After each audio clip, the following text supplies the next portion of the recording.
Well, hello everyone. Welcome, or indeed welcome back, and greetings indeed as well. And here we are on Into the Darkness, the show where we take a dive into the horror genre, be it film, books, anything TV, anything we like really. My name is Steve Fitzgerald. I'm your host today, and as always, I am joined by my amazing co-host Sarah Lynham. Hello, Sarah. How are you? Hello. Yes, not too bad, thanks. Not too bad. How are you doing? I'm not too bad. Yeah, not at all. We were just speaking, weren't we?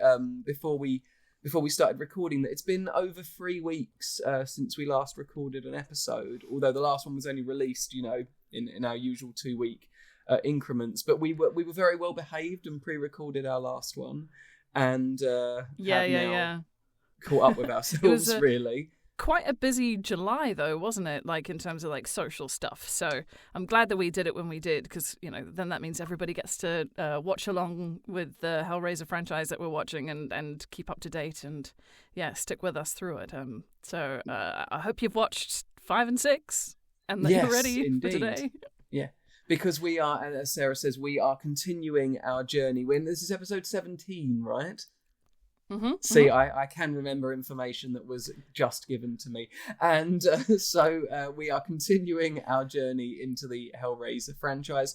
But we are changing things a little bit from here on in with Hellraiser. So the last 4 episodes, we have looked at each of the 4 films at the beginning of the franchise. From now on until the final episode of our Hellraiser look-ins, we're going to be doing double features. So we're going to be covering 2 films an episode. So if you're watching along with us, I'm pretty sure we warned everyone we were doing this. So hopefully everyone's watched 2 films rather than 1. If not, give us a pause, head off to Hellseeker and come back. And that's how we're going to go forward. So it's Inferno and Hellseeker today. And next week, the unfortunately titled Deader and Hellworld. So there we are. That's us for the rest of the summer, I think.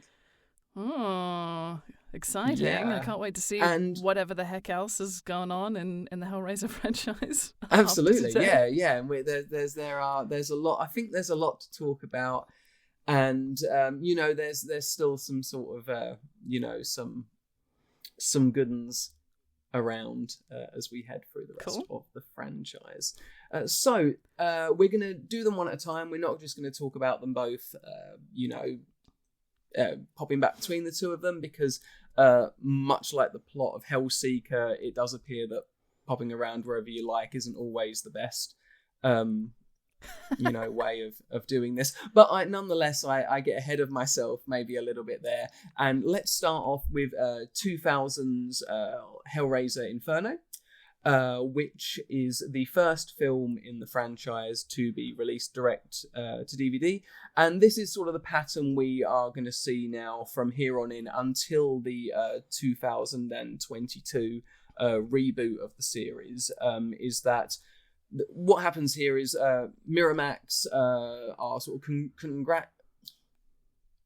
contractually obligated in order to keep hold of the rights to the Hellraiser franchise, and this becomes a bigger thing in a few films' time, that they have to release a film within a certain time frame. So what what we get here is this sort of films that are made on a budget to get them out there, so they can retain the license from Clive Barker and whatnot. And that's what we sort of see starting around now, but more prevalently later on here. So first direct to DVD one, but directed by a name who would go on to have an awful lot of success in the horror genre. Hellraiser Inferno is directed by Scott Derrickson, who people will know as the director of The Exorcism of Emily Rose, the very, very popular Sinister, which I know sometimes in certain polls gets voted as the sort of scariest film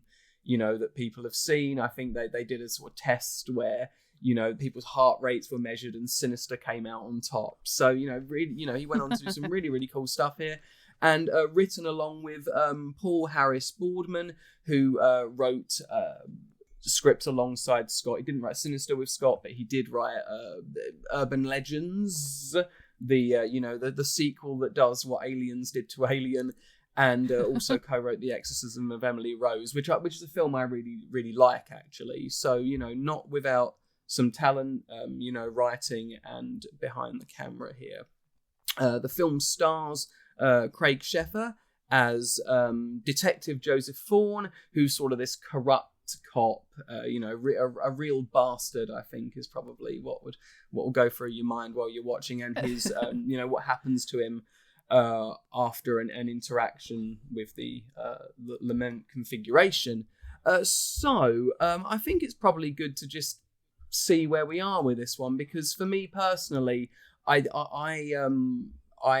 actually rather quite like this film, and I was wondering, I know in the lead up to starting the double features, we've been trying to, not talk about, and I've been trying not to say too much about the films going on from here on in, but I actually really like this movie, and I'm just wondering what you think, Sarah, from the offset, really.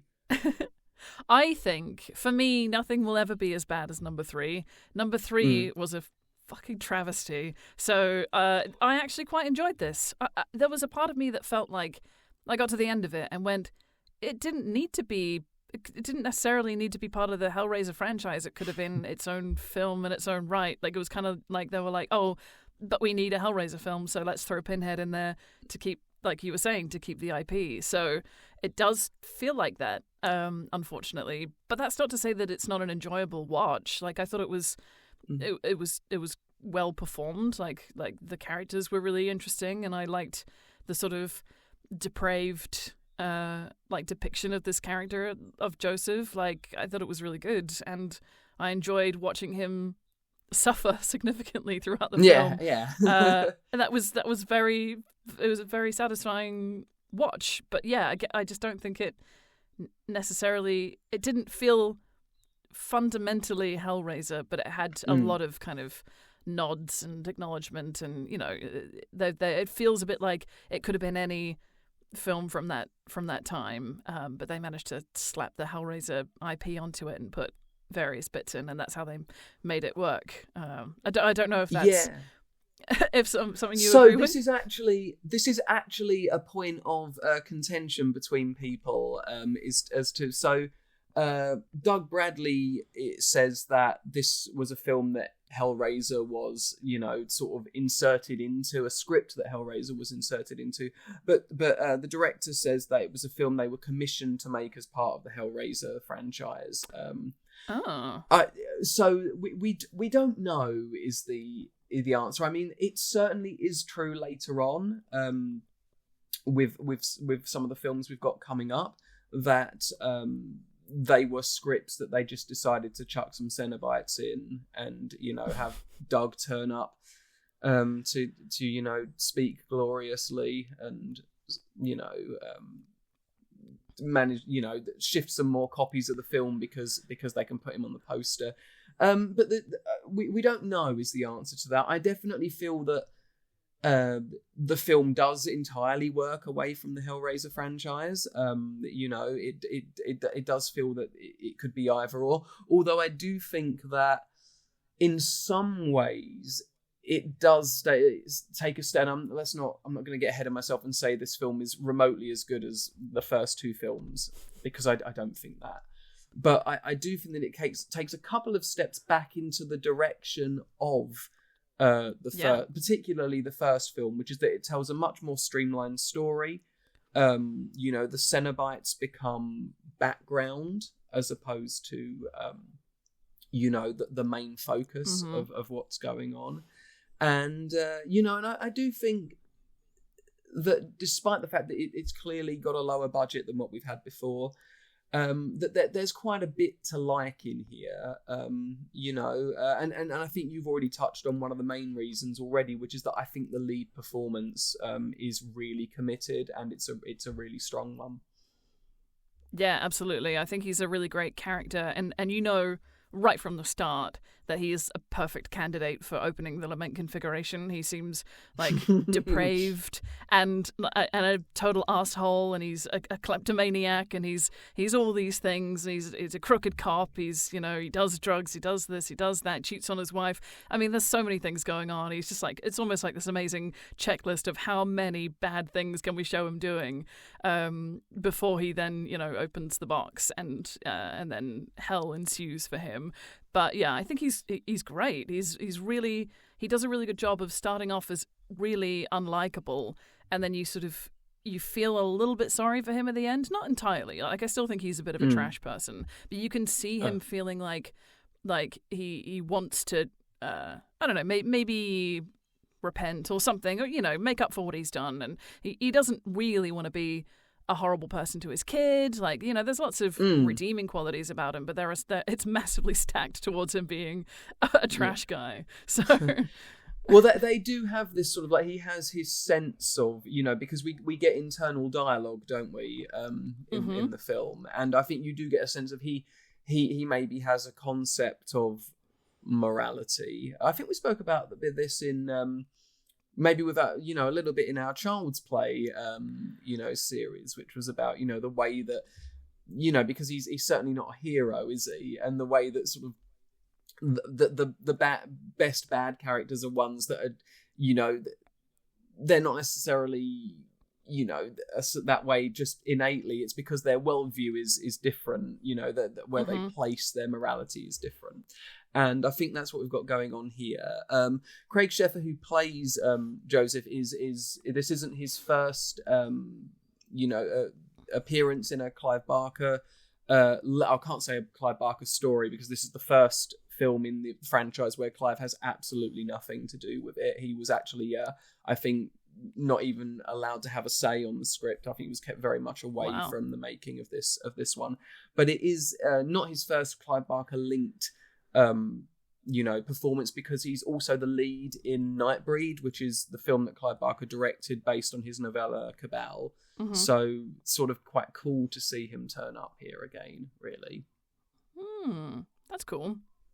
It definitely is. And the other thing I like about this film is that it knows where it's playing, which is that it's a detective noir, isn't it? In a lot of ways, it has this sort of look that's trying to pay homage to that genre. This sort of stripped out level of color that's there. You feel like it's perpetually raining all the time, even when it isn't. The mood is so somber. And it is focused primarily around that sort of crime procedural element until we start to descend into the sort of murky depths of what what opening the configuration does to Joseph. Yeah, definitely. I think it feels very what you would expect of like a classic LAPD cop drama that you might watch on TV. I think it has like a very procedural, but like not in an offensive way. Like, how sometimes you can watch something and be like, I know exactly where this is going. This is going to happen. That's going to happen. That's going to happen. I feel like it still kept me engaged in terms of what was happening with the story. I was curious as to like what the sort of ramifications were of him opening the box, and that kind of seeming to be like things are happening around him, and he's being potentially having to like. Not get blamed for them, and I thought that was quite fun, especially with him being a detective, and him clearly it shows him as like winning a chess match at the start. It's like, so he's a very intelligent guy as well, and they they often say that he'll just walk in and he knows exactly what he's looking for, and like there are several times where he goes, oh, this is here and this is here and this is here, and some of that is because he's been given like a vision, or he's like already lived in a moment of something, and it's really interesting how they kind of throw him back and make him do it again, and almost kind of like a Groundhog Day kind of thing as well, which is really, I think it was a really cool idea, and I think that part of it doesn't feel like a Hellraiser film because we haven't had that kind of following a human being for the majority of the story kind of vibe. It always felt like we were, let's make sure we get Cenobites in as soon as possible for the last couple of them, right? So it's nice to be coming back to a more human-focused story. Absolutely, and I agree with all of that. And it's also when the I guess a good thing to talk about as well is the sort of the place of the Cenobites in this story, because or particularly Pinhead, really. But because we've spoken a lot about the sort of the purpose, what they were as characters being sort of corrupted in the third film, and then them never really recovering from that, and I think that continues here, but in a way that feels quite sort of definite, which is that now they aren't, these, you open the box, they come, you are taken to experience these, extreme pleasures and pain, indivisible. Here, Pinhead is almost a sort of, this is a morality tale, and Pinhead is the judge, jury, and executioner of the story. He sort of arrives to, at the end, without jumping ahead of ourselves, sort of explain what's been going on and deal out the punishment that is required.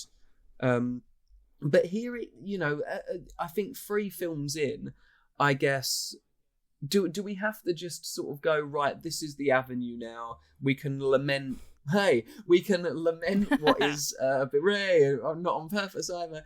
We can lament what has got what we've lost, and now sort of go, right, but what are we going to do? Just sort of, be annoyed about that for the rest of the, I mean, maybe a little bit, but how did it feel when you sort of saw what the role was of Pinhead and the Cenobites here? Did it continue to feel quite disappointing, or did it feel sort of it had its place?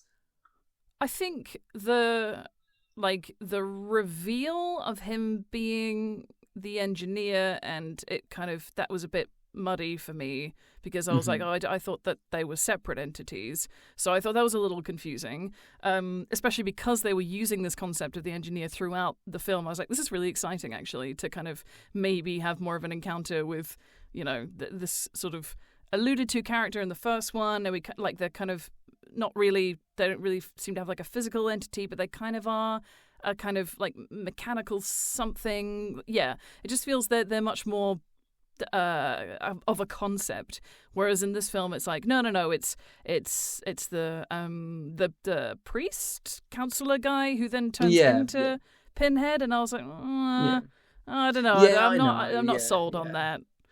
No, but I do like the role. I think it's an interesting thing having him sort of be more of this judge.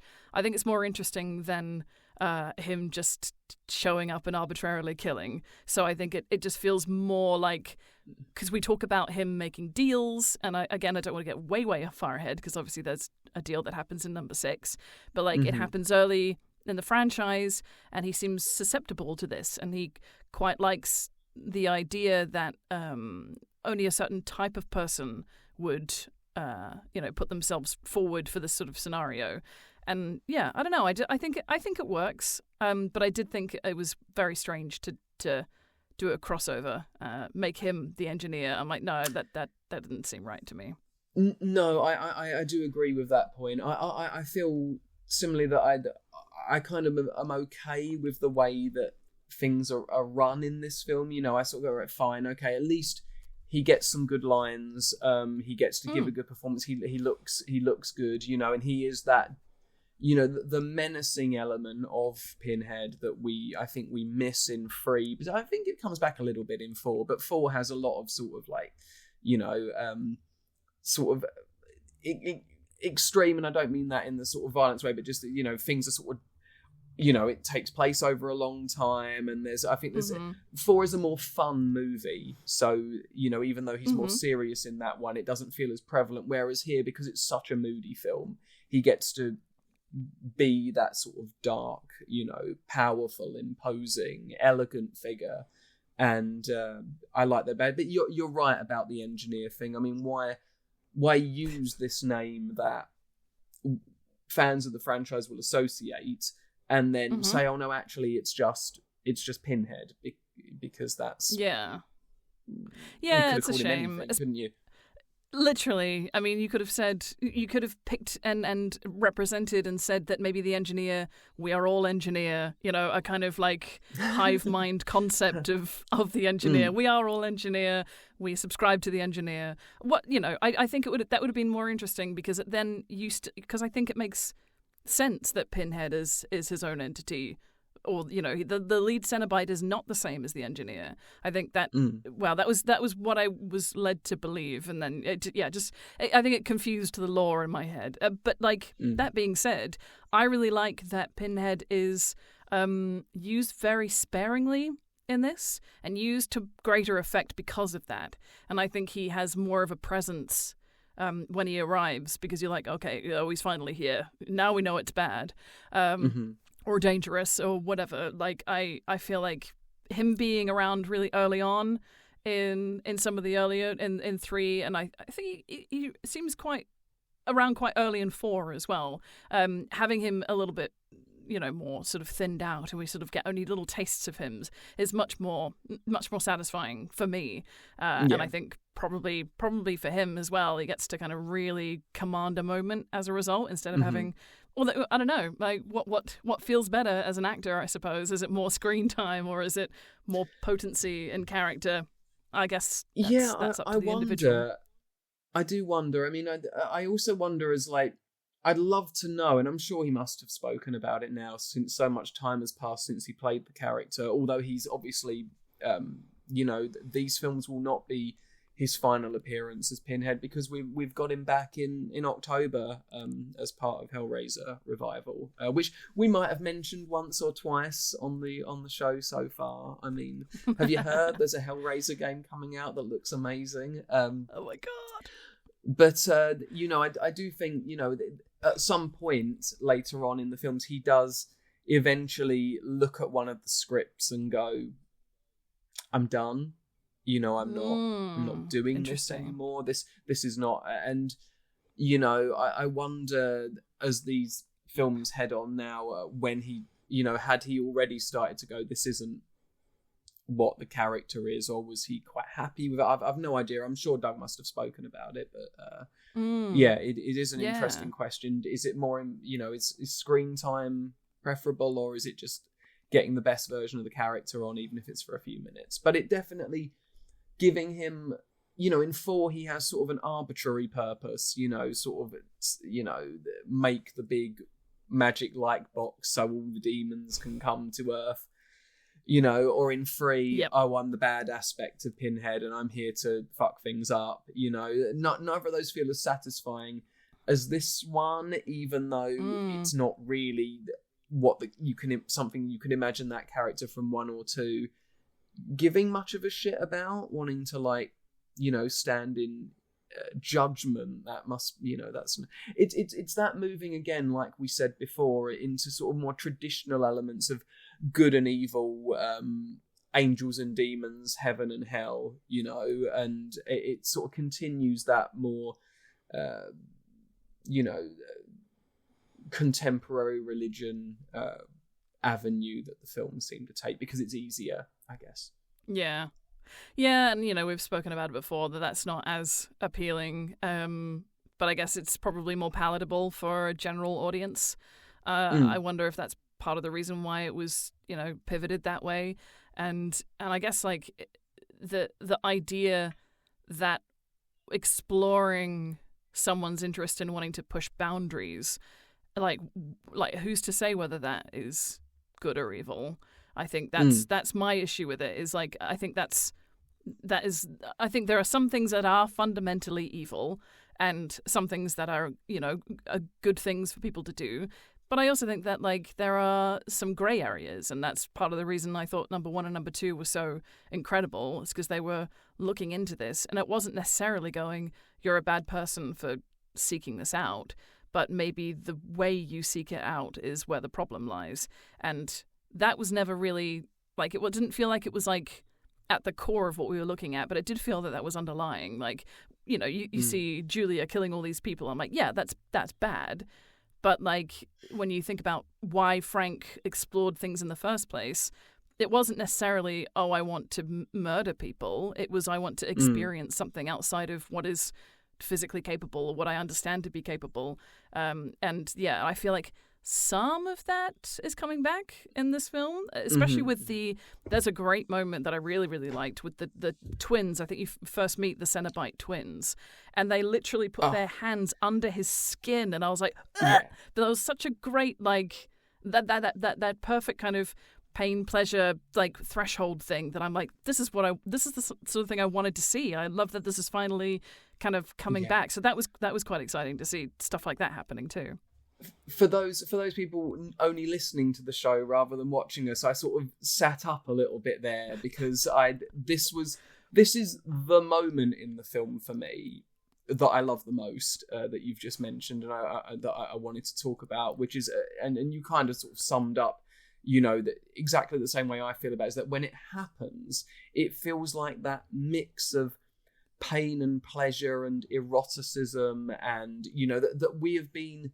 That has felt so pushed to the side for the most part in the last couple of films, and even here it's not like it feels that it's really grotesque, the special effect, although it looks fantastic, but it just sort of weighs up how something can be both of these things at the same time, and feel so perverse but genuinely sort of erotic, but also kind of grim, and it's just a little moment that I just is probably my favourite moment of the last three films, because it sums that up. And I think the Cenobites in this film, we're spending actually quite a bit of time talking about characters that turn up in the film for a very, very brief period, but I think they look fab in this one. I like the sort of torso and head chatterer that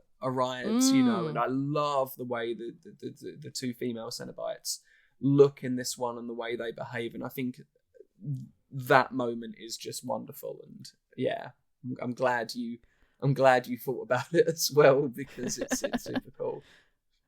Yeah, it is very cool, and it's nice to kind of, we're sort of harping on about the stuff that we like about the previous ones, and then to finally get a little bit of it is great. And it feels like also, I was thinking that the way that Joseph's character is like trapped within this kind of reoccurring series of events, it almost feels as if he's gone into the labyrinth, in the same way that when we see Frank, he's got his own kind of room of torture and horrible things happening. It almost feels like maybe that's where this is meant to be, in a sort of liminal space, that he's gone into the lament configuration and he's trying to find his way out, and he physically can't, and he's just kind of trapped and walking around in circles. And yeah, I thought it was quite a nice kind of homage to number two. And now the more I'm thinking about it, I was like, didn't I say earlier, not maybe 25 half an hour ago, I said that this didn't feel like a Hellraiser film, and now the more I'm talking about it, I'm like, hang on a second. Yes, it is. Yeah, actually. but maybe that's because that the first film, and again, like, I really don't want to get ahead that I'm thinking that this, because I don't think no film's perfect, but I certainly don't think this film is of the quality of the first two. But it does feel like that the whole point of the first one is that they're that these are people going through a moment that are then. You come into contact with the box and things happen, and in a way that's what's happening here as well. And the other thing, thinking about the sort of the narrative of this film, the hunt for the engineer, these people that he knows keep turning up dead, and of course by the end it's sort of there's an explanation as to why this is all happening. But the sort of core story of hunting down a killer and that noir element, we have to sort of talk about, I guess, the influence primarily of Seven, which had come out, I think, a few years previously to this. But also, I think, and this goes for the next movie as well, the influence of sort of like Jacob's Ladder and Silent Hill as well, using, I don't think used as successfully as in any of the films I just mentioned, particularly we'll get there. But here, the sort of sudden moments of something just not being right. I really like the video that arrives, that where we and we get some really grisly acts here that are not that are not shown on, you get the impact of them without.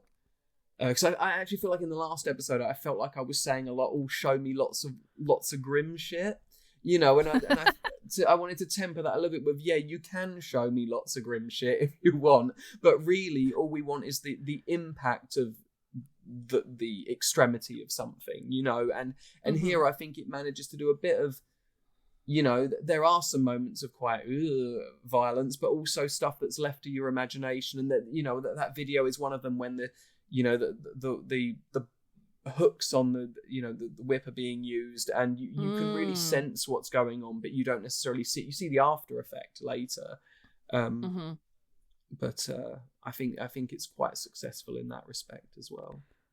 Yeah, definitely. And I think with the very first murder that happens, he literally hears it over the phone, and I think it's really cool to be able to evoke something just through audio, which obviously is something that we're very interested in because of our podcast and everything like that. Like, it's always very satisfying to hear a really good soundscape where your brain can sort of paint the picture, and that then makes it as broad or disgusting or as toned down as your imagination wants it to be. And I think that's a very clever way of, and I'm presuming some of this is because the film's on a budget, but equally if you can imply something and he gets there and he sees the body, and also the way that the body's strung up and everything is all kind of like, and she's in her underwear, it's all kind of a little bit like again crossing this boundary between pain and pleasure and sort of sexuality and violence. And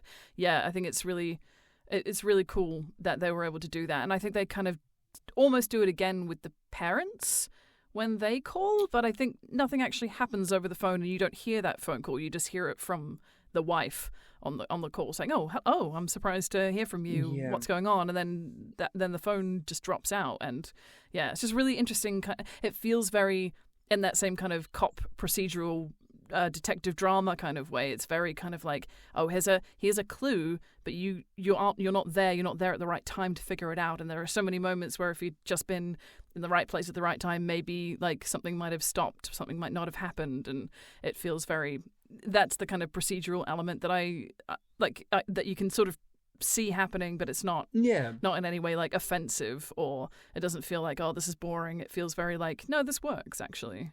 Yeah, that was interesting actually, is when I was watching it, because these 5, 6, 7, 8, and not 5, 6, 7, 8, and 9 and 10. Let's be honest, they've had very up until more recently that they haven't had great releases in the UK. So my DVDs for Inferno, Hellseeker, Deader, and Hellworld are all US imports. I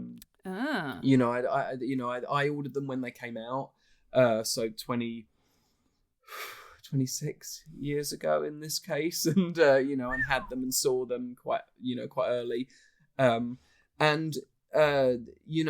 remember even at the time thinking this one was quite good actually, and I have a sort of my friend that I was going to say grew up with, but we're still friends now. So I don't know whether it felt quite sort of final there, but no, we grew up watching all of this stuff together. And he had rewatched Inferno quite recently and hadn't enjoyed it, even though he very much enjoyed it when we were younger. And so going into it, I hadn't seen it in a while, going into watching it for the podcast, I was a little bit concerned that maybe I'd had a little bit of sort of rose-tinted about it, and I was going to go in and think it was a load of shit. But I didn't, and I think that comes down to the fact that even though I knew what was going on, as you just said, the central mystery, who is the engineer, what on earth is going on here, is it original? Not really, but it does its job, and it's competently made. I do think, so we're not just heaping praise on the film. I mean, where it does fall down in some ways, I think, is that apart from Joseph, the other characters are just not particularly fleshed out, are they? They're, they are sort of these archetypes that, don't really, have much to do except move the plot forward. I guess Nicholas Totaro, who plays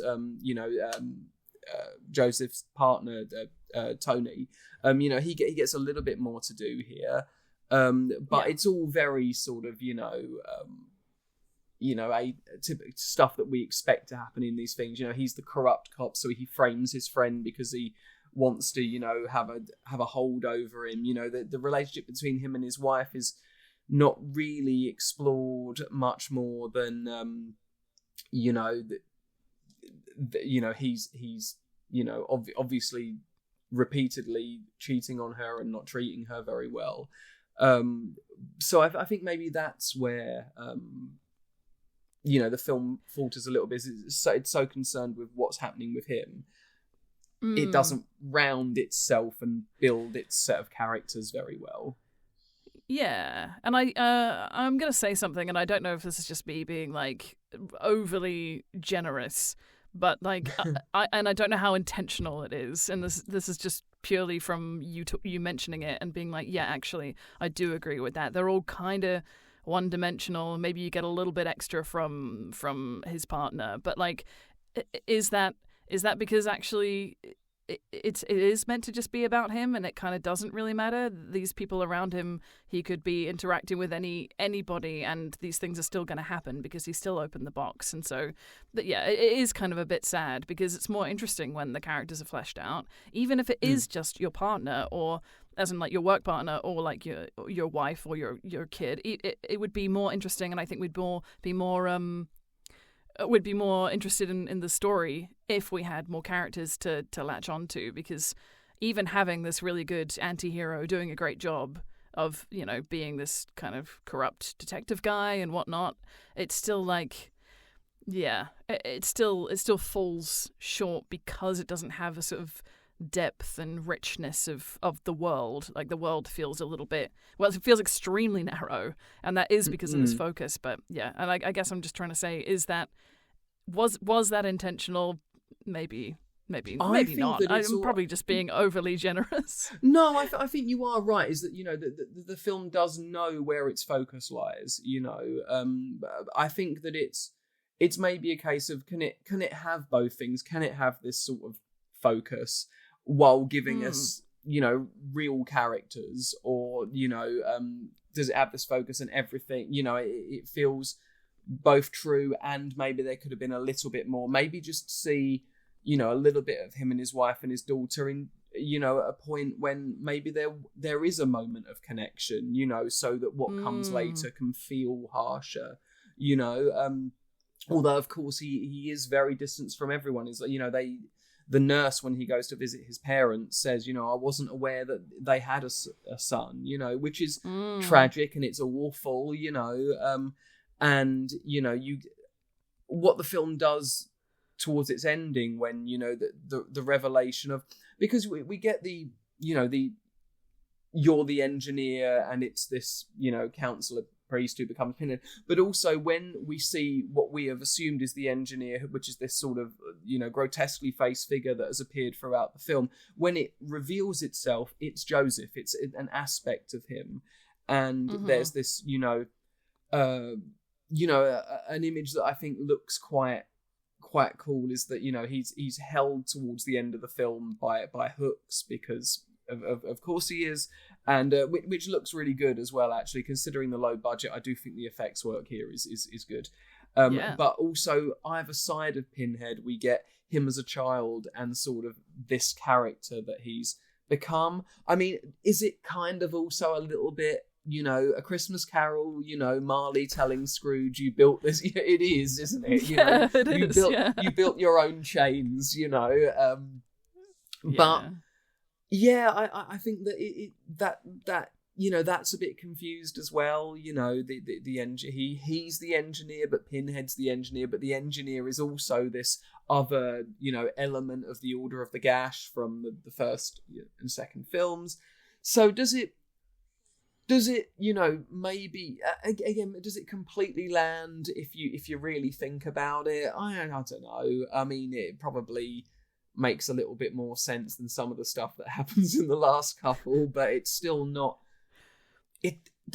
it doesn't all come together in a completely satisfying way. But I do think for a film that gets an awful lot of sort of negative feeling, including from Clive, who I've heard really, really doesn't like the film. I do think it's got something going for it, and I thought watching it the other night, I think I might like it more than 3 and 4. I think it's probably my favourite since the second one. I don't know how you feel about that statement. Does that make me am I crazy, or is there just maybe something here that works a little bit more?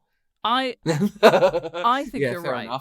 I think you're right. No, I do think you're right, and I think it's because we're getting a sort of hark back to what we did love about the first two. And I think even though 4 at times feels a bit unhinged, like it kind of jumps the shark a bit, like it feels I still think this one has a better kind of arc to it and has more of kind of what I think is fundamental Hellraiser stuff put into it, and what I was hoping for and looking for, when the version of the box was opened up in number 1. This is kind of where I would have hoped it would have gone, at least in some way. So I think I don't think that's crazy to say that this is, at this point, I guess it's like it's ranked number 3 out of the 5 that we've watched. I think that's fair. I think I would say that, and I think watching it again kind of cemented that for me, that I do like the film. I did wonder, because I know we've spoken before about when films go and it was all a dream, and obviously that isn't. But I know your feeling about when films do that, and I did think before it sort of revealed that this is a cyclical. That he's in hell, isn't he? That he's in his own. As Pinhead says in Hellbound, it's about Larry. He's in his own hell child and quite unreachable.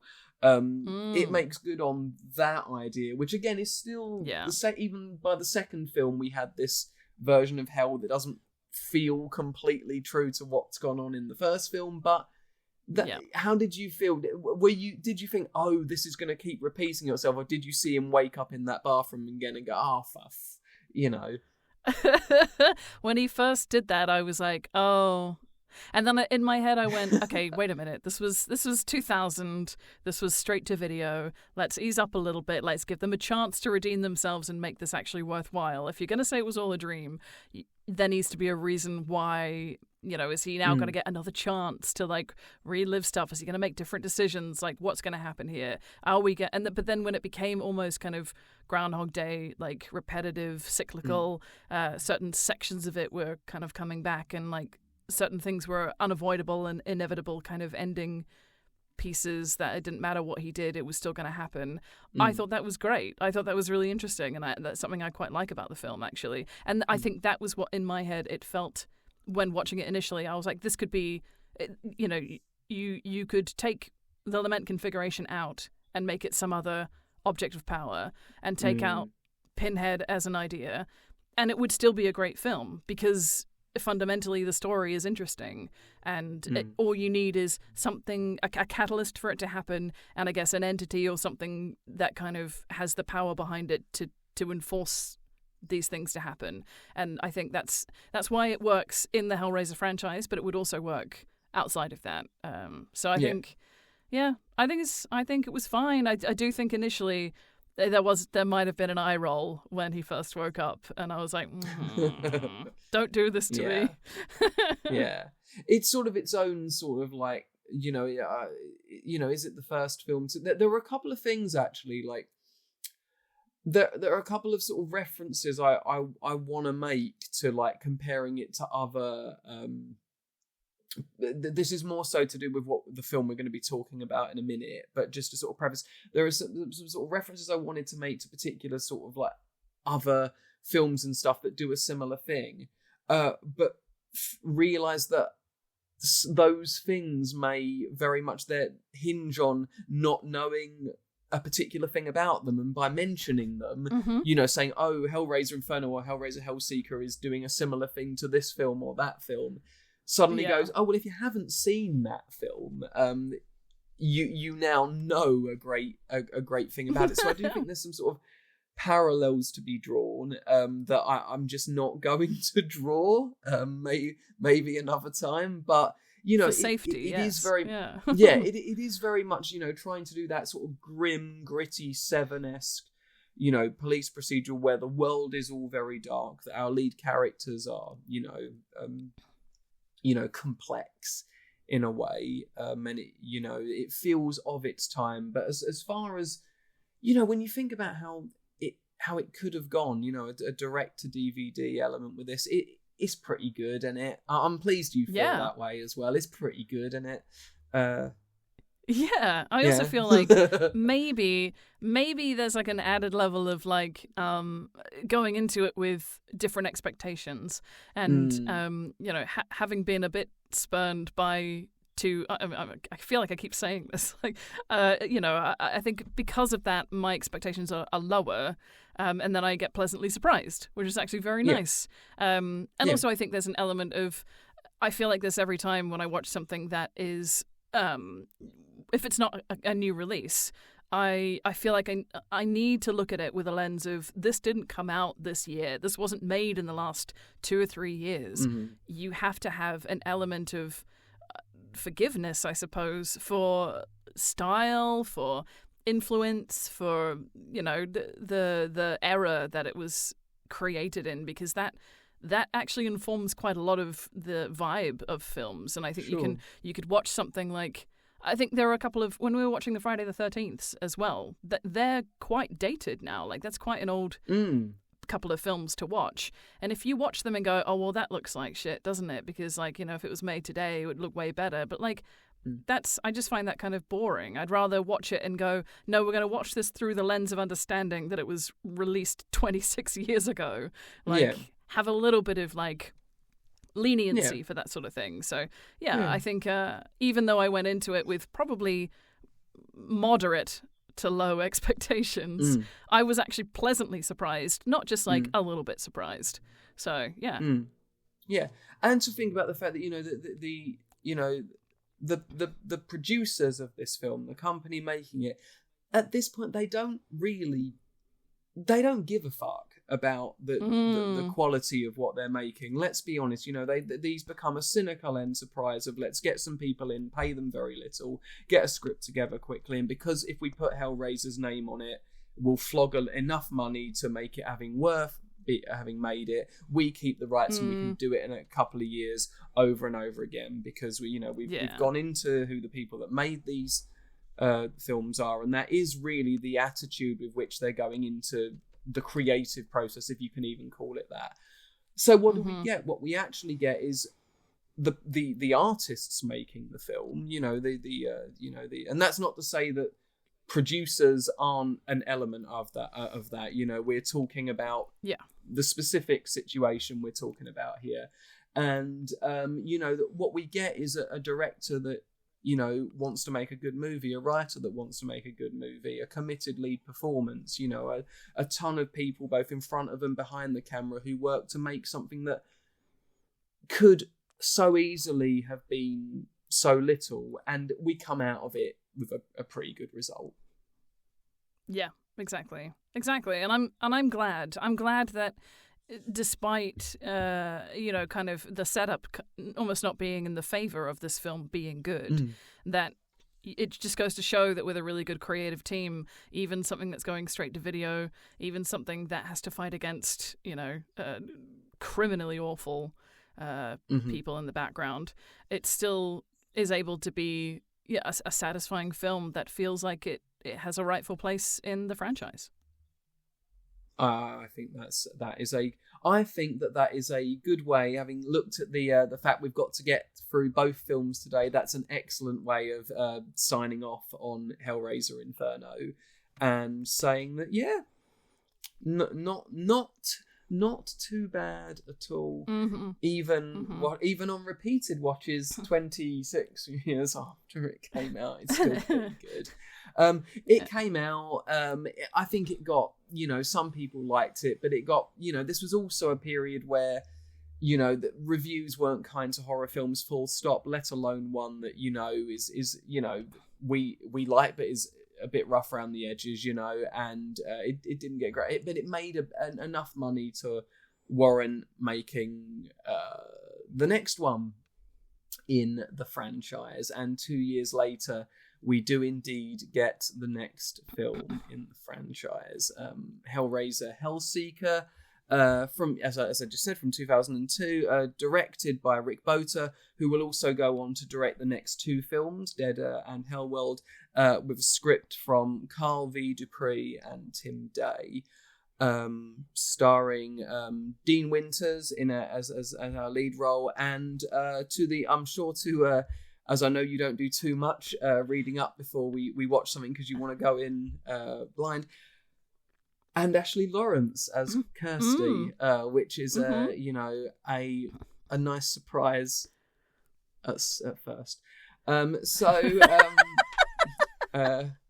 So we've been very positive so far. We've spoken about, I think, we've not too much focus on negatives, quite glowingly, of Hellraiser Inferno.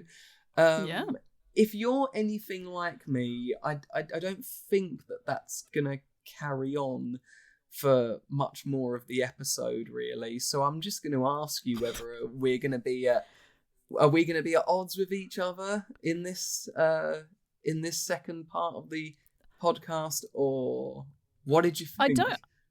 I don't think we'll be too at odds, but I didn't hate it. Okay. So, and I was surprised by that, because I think you might have alluded to the fact that this one wasn't as good as Inferno. Yeah. So again, I think I massively lowered my expectations after I quite enjoyed Inferno. And then there were parts of it that I wasn't offended by. It was really nice to have Ashley Lawrence. Like, I think there's a spoiler because her name's in the credits. So I was like, but also she is in like the opening section, so it was fine. I don't know if I was just really tired, but it took me a little while to clock on that it was her as well. I went, Ashley Lawrence, I know that name. And then she was there in the scene, and I was like, she looks familiar. And then I went, oh, Kirsty, obviously. Like, it just took me a little while to, the cogs were churning, and I literally watched these films back to back. So I think that might have been, that was maybe not the smartest idea. Yeah. But I'll give them a bit more time in between for the next ones that we watch. But I thought overall, like, some of it was okay. I think I had my main problem is with Dean Winters. I don't know if anyone else has watched Brooklyn Nine-Nine, but he plays a character in Brooklyn Nine-Nine who's like a total like asshole cop guy, and he is like, but it's quite comical. So I couldn't really take him seriously as a result, which is a shame, because like I don't think he does a bad job, but I do think, like, generally speaking, it's like there are a few kind of watery moments in this, and it feels like it doesn't always know exactly where it's going. But some of it was okay. I'm building up to or I feel like I'm building it. So what I will say about it is that until we watched it for, just tapping the table, sorry to everyone, I think the microphones probably just picked that up, my apologies, getting passionate. What I will say is that the first time I watched it, I really, really hated it. Really hated it. And then I don't know how many times I've watched it over the years, because I've probably not pushed myself to, if I'm honest. But I do know that the time, not when I watched it for the podcast, but the time before that, I put it on, and after about 15 minutes kind of went, life's too short, and turned it off. Which I thought I'll give it another go, and then thought no, I won't, and put it aside. When I watched it again, I watched them. I didn't watch them back to back. Actually, I watched them on consecutive nights. And watching it this time, I still very much don't like it, but I was surprised by the fact that I wanted to be have a sort of, not I wanted to, I felt I was going to have a sort of impassioned loathing about it, and I kind of just was like, I don't like this, but I'm not, it's just a mess, but I'm not actively like angry at it, which is how I kind of felt when I first watched it. And the subsequent time when I just sort of went, do you know what? I know I'm not going to enjoy myself. I won't bother. Whereas this time I kind of watched it not with indifference, because that's actually not fair. There's enough going on screen for me to be, you know, at least partially engaged.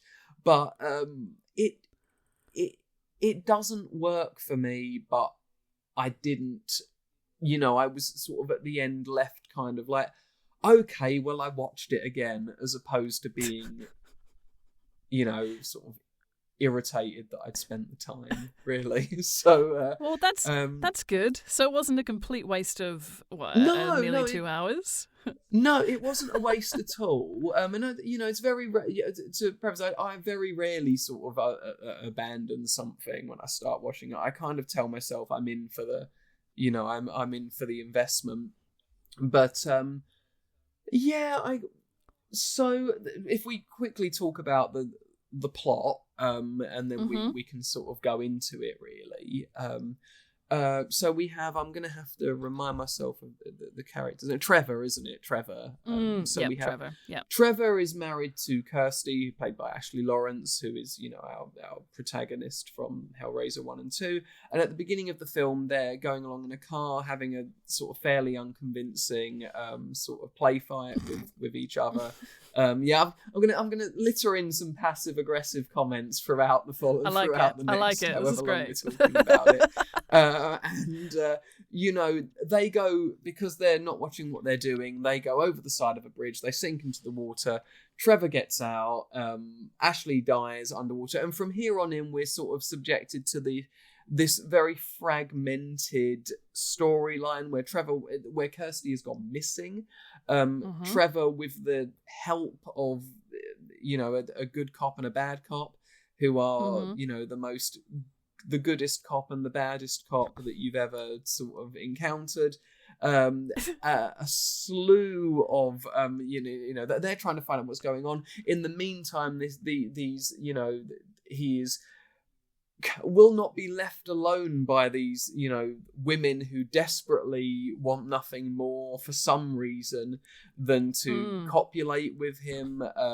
You know, it must be for reasons that completely pass me by, and that's not a reflection at all on whether that is no reflection at all on whether Dean Winters is a good looking fella or not. My gripe is with the character.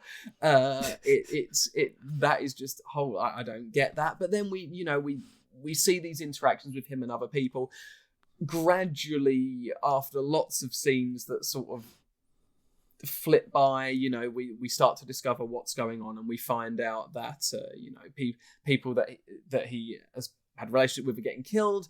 And I guess we'll get to the ending when we get there, but that's kind of what's going on, isn't it? You know, he's trying to find out what happened to Kirsty, and we have all these sort of scenes that flash by where he interacts with people. Is that a fair?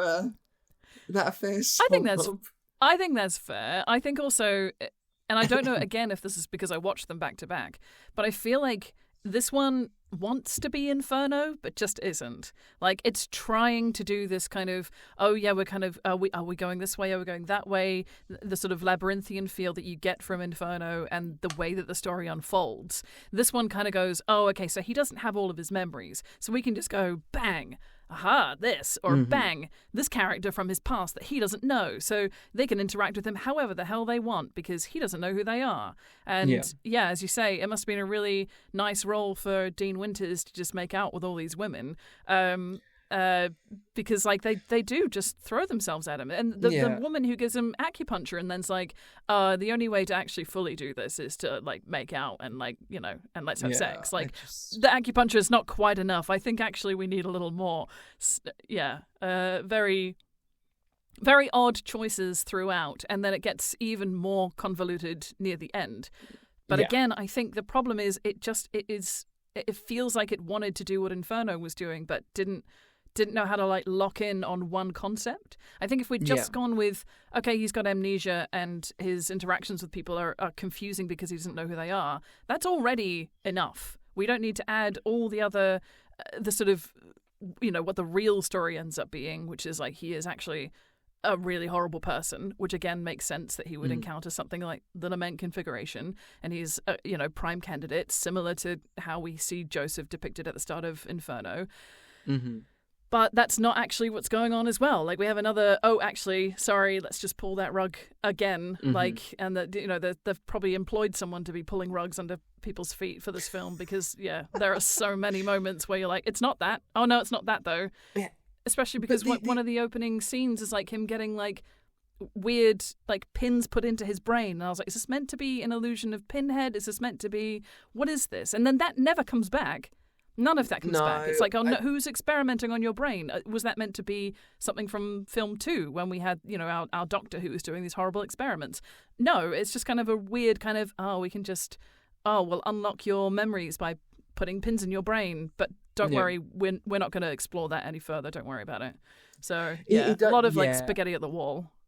It feels very much as saying it wants to, because there are parallels between it and Inferno. You know how we have this the lead character that is immensely flawed, and them trying to discover what's going. So there's a lot of parallels between the two of them, right? I think that the issue, not the issue, one of the issues is that. I said before, there feels like Inferno has this huge influence from Seven, Jacob's Ladder, Silent Hill. This film feels like, what if we don't have that, the influence of Seven? We don't have this noir, this, central sort of, I don't know, genre idea or narrative concept to weigh ourselves on. And we just go, well, in Silent Hill and Jacob's Ladder, we're dealing with, a character that is displaced, sees a lot of weird imagery, and is, tormented by something that's happened. And I'm trying to be as vague about what happens in those particular things, because I think that it's really important that you don't know too much about those things going into them. And so what you get here is these scenes where which character hasn't he spent time with recently? That one. Well, what if he has a scene with them and the plot doesn't really progress very far? You get it feels like it's a, if Inferno is, trying to do a puzzle when you're trying to crack the case and pull it about, and you're turning a Rubik's Cube to get the sides to all match, or you're turning a Lament configurator. This feels like it just exploded in your hands, and the disparate pieces are sort of flying all over the place while someone is running at them while you're on a boat that's rocking backwards and forwards, so they can't quite grab them every now and again. And it just feels like they don't really know, how to weave this narrative effectively in any way. So what you end up with, these characters who are only there, this is a criticism we just gave for Inferno, to be fair, to a certain amount, that we have those characters who only exist to sort of complement this lead character, and nothing much really. The guy he works with, who seems to be both for him and against him, and then there's this revelation that they were both gonna kill Kirsty, but then he kills himself anyway, even though he didn't end up doing that, so he's not actually implicated in anything, so that makes no fucking sense whatsoever. And it's so easy to go, well, it's not meant to make sense, because at the end you find out that he's actually dead and he's just seeing these it's like, well, at that point we don't know that, so it just, rather than feel like, that was enigmatic or interesting, you just go, what? What? Yeah. And it does feel for me that we have this character in Inferno. That has a great performance and is very clear as to who they are. And throughout the whole film, I don't get a sense of who Trevor is at all. And I know it's because none of us really know, but he feels like a bit of a charisma vacuum. He sort of has no. Like I said just now, and this is no real reflection on, what Dean Winters is given to work with or anything like that. It just feels like he just interacts with things like a silent, almost like a silent, protagonist in a video game. He goes for, and he never gets to carve out who he feels he is, and so he sort of non-reacts to things quite a lot. And I just don't. I'm not interested in the character at all. I don't think it lands for me. Really. Yeah, and maybe that's I agree.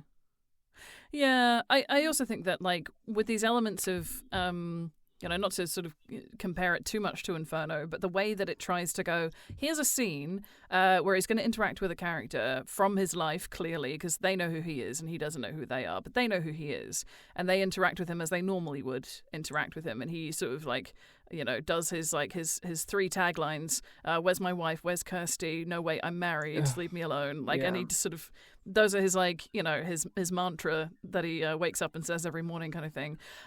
We hear that on repeat, but he's also, like, he's very kind of, he says these things, but I don't know if we believe them every time, and I don't know if, like, some of that is because he's obviously lost his memories, and that is obviously part of what's going on, and so maybe he's lost personality as well. I don't know, but it does feel like even when these scenes are happening, we're not resolving anything. Whereas at least when Joseph is interacting with his work colleagues or his wife, something progresses within the story as a result of that scene happening. Whereas, for example, when Trevor meets his neighbor, comes over and is hitting on him and showing him the tattoo, and then he goes over to visit her, clearly with the intent of following through on her offer, and then he realizes that she's got a partner. Like, it's just kind of like, but what does that do? What does that give us? That just gives us clearly they have a relationship that that is behind closed doors, and that's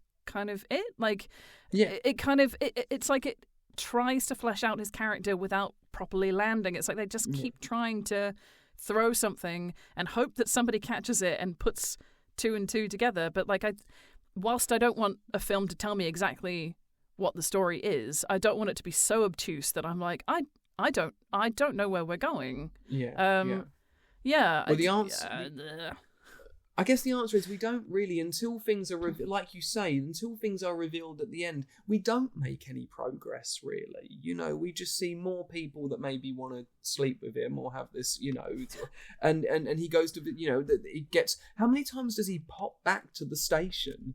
That you need to come in, we need to talk about something, and it's always like, oh right, okay, well that answers nothing at all. Anyway, should we move on? Oh look, someone else is dead, and it so very much hinges on the idea that because we're doing, like, weird stuff and surreal stuff every now and again, that it's okay that we don't know what's going on, because that's just what's going on, isn't it? It's all a little bit strange, and we'll keep you guessing. It's like, but that's not. And like you said, I don't want everything explained to me necessarily. I don't need that. Yeah. But it has to be engaging what we're seeing, and just not very much of substance happens over quite a long period of time. Yeah, and I think it's also exceptionally lazy to just go, it could be anything happening, so it literally can be anything. I think that is lazy. If you know where the story is going to end, which we do now, we've seen it all. Whoever wrote it, I hope that they knew that at the time. Maybe they didn't. Maybe that's where the issue lies. But we know how it ends, so you can backtrack and make it make sense. Even the things that won't make sense in the moment, because we don't know how it ends, or we don't know, Kirsty's deal from the beginning. We don't know what that is. It still should make sense. There's no reason for it to just, I just think that's kind of, lazy to just go, oh, well, we're playing in a liminal space where nobody really knows what's going on, so we could literally do whatever we want. And that's, I think, why it becomes disengaging, because, something can be interesting and allude to something, and you don't know what's going on, or you can be like, this, why, and we don't know what's going on. Like, and without being, to say what I'm about to say, you sort of feel like, well, of course it sounds unfair, Steve, if you compare it to one of the greatest filmmakers ever, right? But compare it to anything doesn't seem fair. But just to sort of make a point that, there's obviously an element of wanting sort of surrealism in there. There's a certain element of, what David Lynch does, and or a wish to do what David Lynch does, and that again, that feels like, oh, just compare it to one of the greatest filmmakers ever. But you know, we saw we went to see Eraserhead, didn't we, a few days ago at the BFI, you know, and there's something in there of, you know, when people think of Lynch, if they don't know his work, they say, oh, is that the guy that just nothing really makes sense and they've got loads of weird stuff in them? But really, that's not what's going on in his work, is it? You know, we spoke about this the other night, that if you were asked to describe what happens in Eraserhead, you could explain everything that happens in Eraserhead, whether it's unusual or not, or has moments that, you know, go more into surrealism than others, for sure. But it's got such a strong sense, and all of Lynch's stuff has such a strong sense of what it is and what it wants to be, you know. It just plays in dreams a bit, you know. It becomes dreamy and lets you wander with the dreams, you know. Whereas here it feels like it's basically going, oh, well, we can just do weird stuff, or stuff that, you know, we don't have to explain, and it will be like that, you know, and people will be intrigued, and it just doesn't work out that way. And I do think that one of the primary issues, apart from that element of the narrative just wanting to, you know, allow itself to not make that much sense, is that we have a lead character that just you don't root for, and you're not really interested in helping them out because you don't care about them, and you don't even really love to hate them in the way that you do with good anti-heroes. You know, he's just kind of there and moderately reacting to everything that's going on around him. Yeah. Does that all feel really harsh, or is it fair? I think yeah, he feels like the story is happening to him. He feels like he is he sits on chairs a lot and kind of relaxes, and things happen around him, like a weird kind of the story orbits me, I am the sun. Like it's and I think part of the reason why I was so I guess, like, not when we were first talking about it, I didn't hate it, and I think some of that was because I was like, I understand what you're trying to do. I know that you're making all these weird and wonderful choices because you want us to be like, I don't know what's going on, and success, we don't know what's going on. So, at its purest form, you've done what you want to do, but it's just done with such a lack of finesse that it's really hard to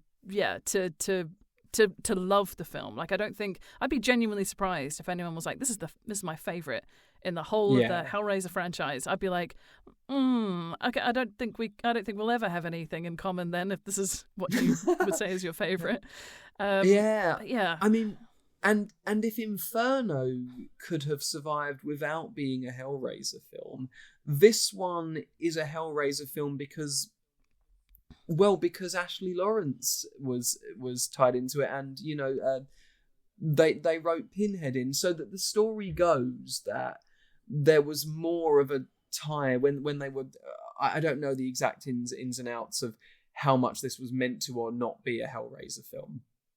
I can't imagine it was meant to be originally, but the story goes that when they started to write in the Hellraiser elements, that Kirsty played a pivotal role in it, and they reached out and they couldn't make any contact with Ashley Lawrence. A manager or agent wasn't interested in returning their calls.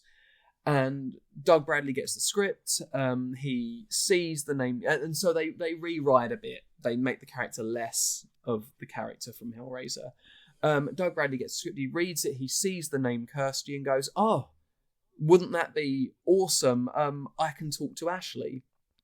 You know, so he goes and he speaks to her. She agrees to do it, but apparently there isn't enough time to write the character to be like her character in the first two films. So we're left with what happens here. But if you were to remove Pinhead and particularly the Cenobites, which have basically no role in this film, they turn up to like put a plastic bag over someone's head at one point, I think. Yeah. So, you know, and that's it. That's all I can I remember. think that's it. And so, they turn I think up, so.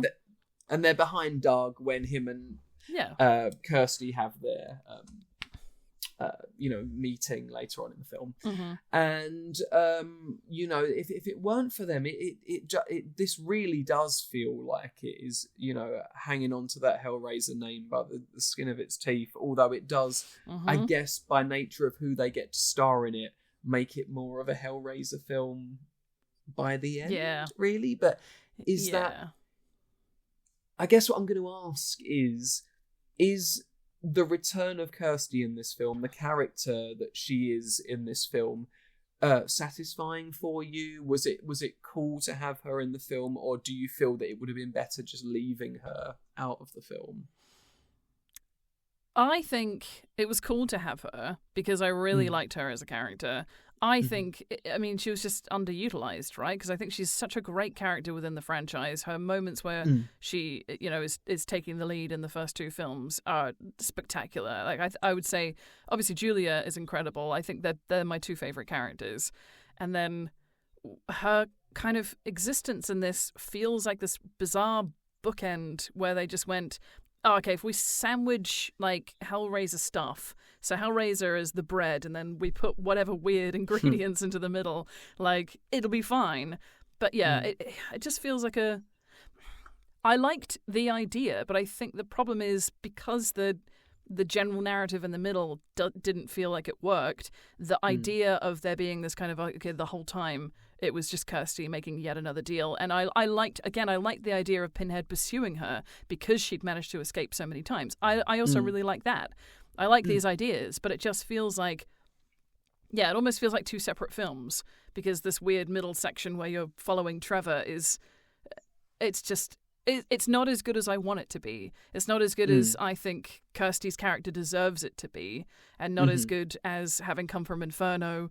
And if that was, which it feels like it is, like a strong influence on where the story was trying to do twists and turns, it's just a shame that they couldn't stick the landing. Because I really do like this idea that, Kirsty is still around, trying to avoid the lament configuration. It comes back to her, and Pinhead is like, I finally got you. I've wanted you since, the last time I encountered you, and I think that was quite a satisfying, like, face off. And for her to still be like, I want to do a deal. I can make a deal. Like, I was like, well, okay. He probably shouldn't go for that, because he knows every time that she does that, that she gets away with it. But clearly, I know. I think he kind of likes the idea that it feels like he quite likes the tete-a-tete that they have together, and so maybe he's more willing to do a deal with her because of that. And also, who doesn't want 5 souls? And I would say Kirsty at this point is probably worth more than 5 souls to him. But she does a pretty good job of going, oh, well, I'll get revenge on my absolute fucking dirtbag of a husband and all the women that he slept with.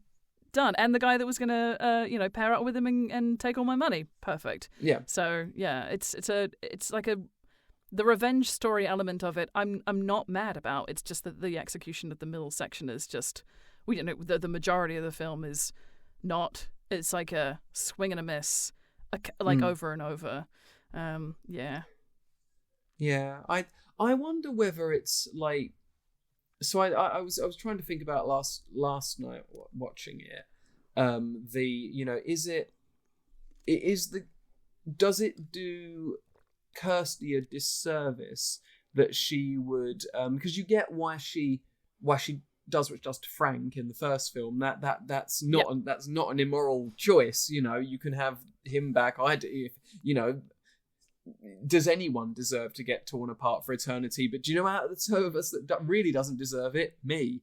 But here you sort of think, do all of the people that get done in, would Kirsty choose to put anyone, no matter what the shitty thing they've done is, would she choose to have that be their their comeuppance? I mean, that's super. And also just the idea that she gives souls by just like one person gets shot in the head. Like, that's not very. I know we keep saying like we've moved away from the original ideas, but we do get a line here where Pinhead says, would you prefer more the pain or the pleasure? Personally, I prefer pain. whatever. You know, and then it's suddenly about, well, that's not even remotely torturous. He just gets shot, and he just gets the soul for shooting him. You have to open the box. So I don't know. I don't know. Yeah, that's a good point. And also, I think when you think about what Kirsty represents in the first two films, the sort of like the wholesomeness of her, and how the whole reason why she should be allowed to make these deals is because she, I guess you would argue, exactly. And she's not, when I was talking about, you know, how we see Joseph when we first see Joseph in Inferno, what he seems like. Even in the third film, the guy who runs the club, like he's clearly a horrible person. So these are the kind of people that you would expect to be opening the lament configuration and going into the labyrinth and being, and witnessing these things and being exposed to what's in there.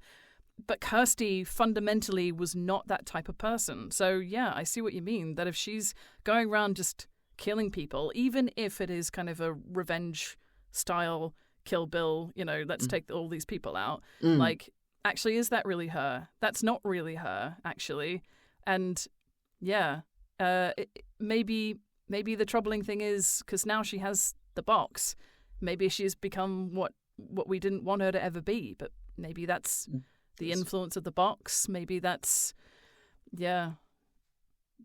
I wonder where we're going to go. I hope we get some progression on that, but I fear that doesn't tend to happen when I want it to happen. So I guess we'll see.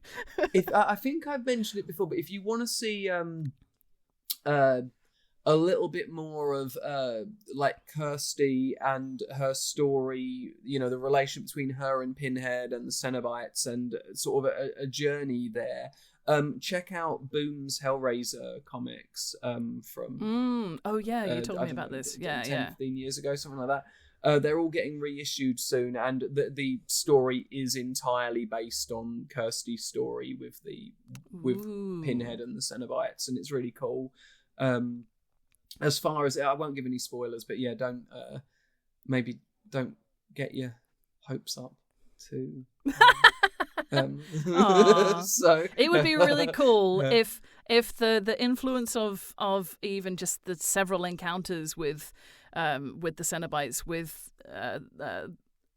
the lament configuration, it would be really interesting if Kirsty's character goes completely off the rails and becomes this horrible person, and then becomes like the new Pinhead, like the head of the Cenobites as a result. That would be so cool. In my mind, that would be a really great massive arc for her character. But hey, I'll send my thoughts out into the universe and we'll see what happens. That is a very interesting idea.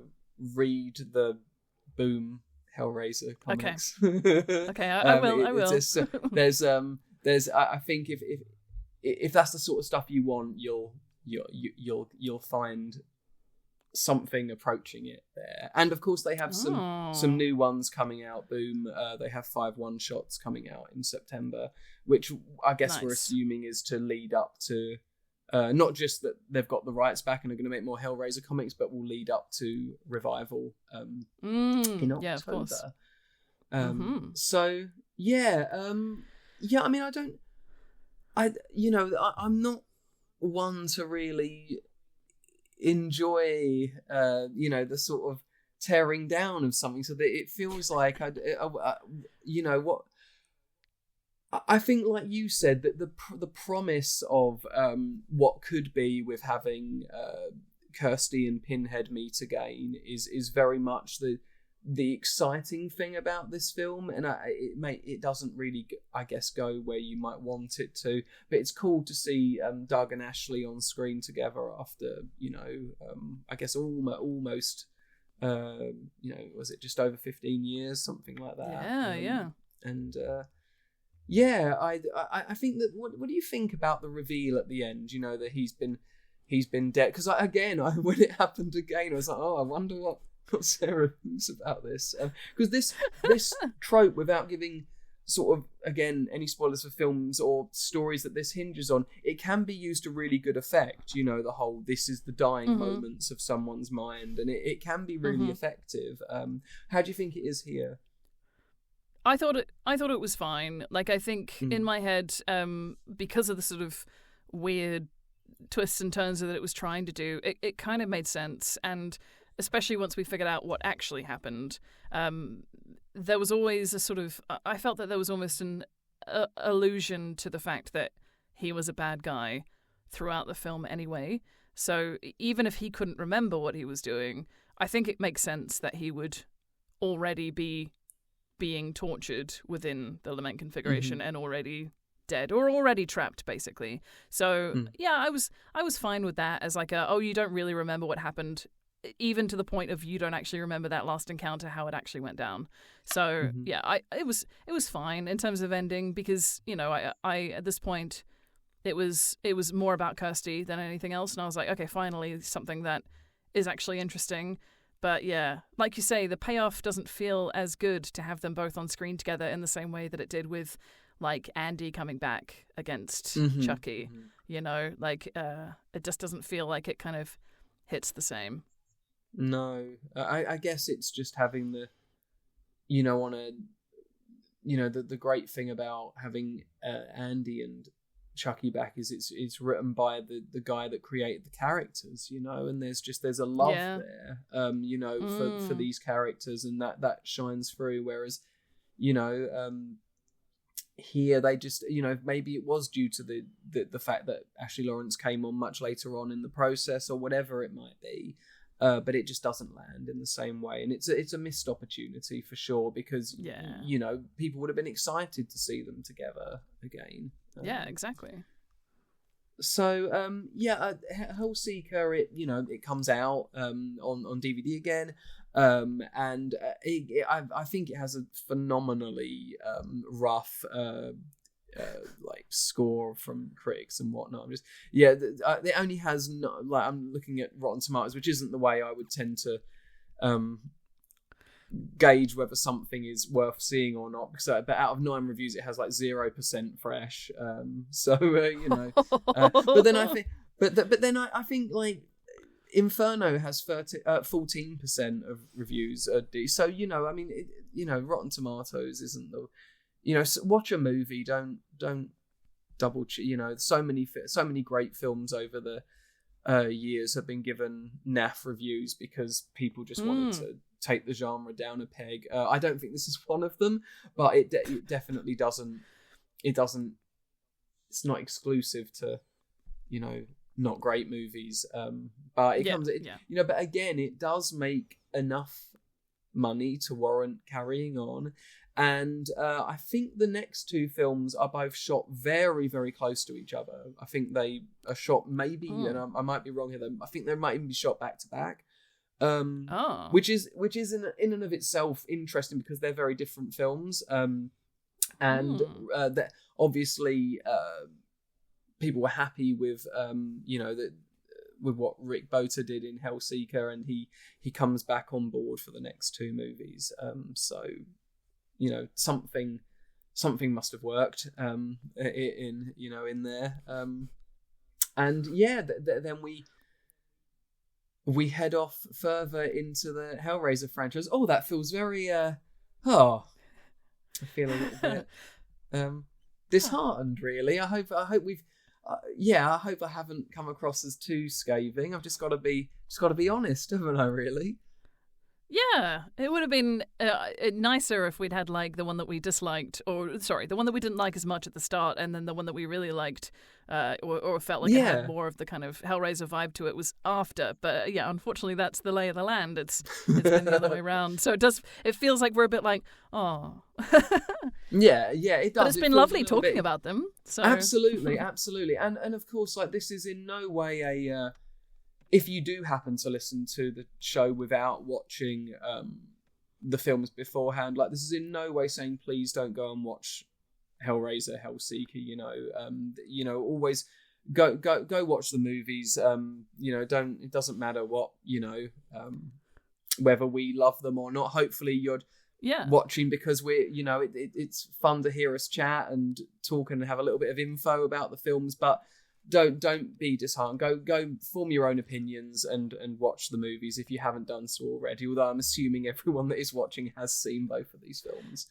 And tell us what you think, because we want to know. Yeah, absolutely. Yeah, please tell me how wrong I am about Hellraiser Hellseeker. I want to hear it. Let us know, and let us know whether you like Inferno as well, or maybe you prefer Hellseeker to Inferno. You like the fact that there's more of a link there with Kirsty and whatnot to the original films, and it works for you. And that's the best thing about all this kind of stuff, isn't it? Is we've all got different opinions and we all like different things. So yeah, let us know in the comments whether we're completely right, completely wrong, or anything in between. We'd love to hear it.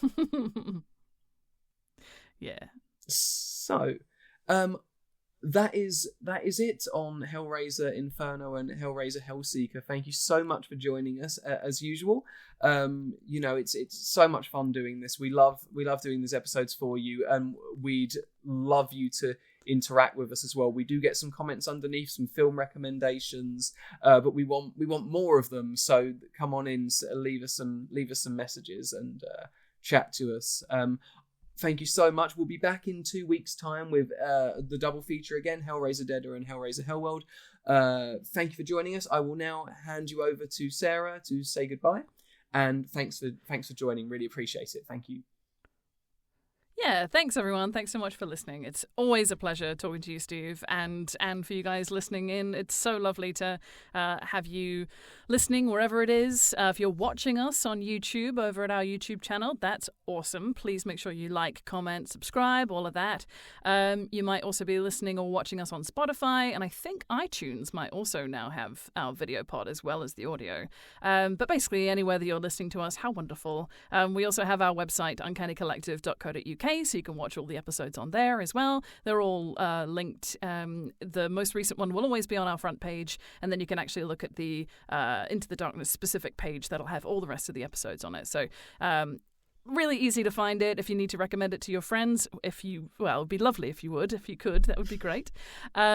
And so if you are on Instagram, you can find us there as well. So uncanny_collective, or you can find us directly as well. I'm Sarah Lynham, and Uncanny Steve is Steve Fitzgerald. Come and follow us. Come and like and comment and DM us and let us know what you're thinking about the podcast so far. Thank you so much to everyone who's recommended films to us. What we're doing is we're putting a program together, and we're going to hopefully release what we're going to be doing for the rest of the year, and hopefully what we're doing for the following year as well. So keep an eye on that so you can watch along. And we'll see you in 2 weeks' time for more Into the Darkness. Thanks, everyone. Bye.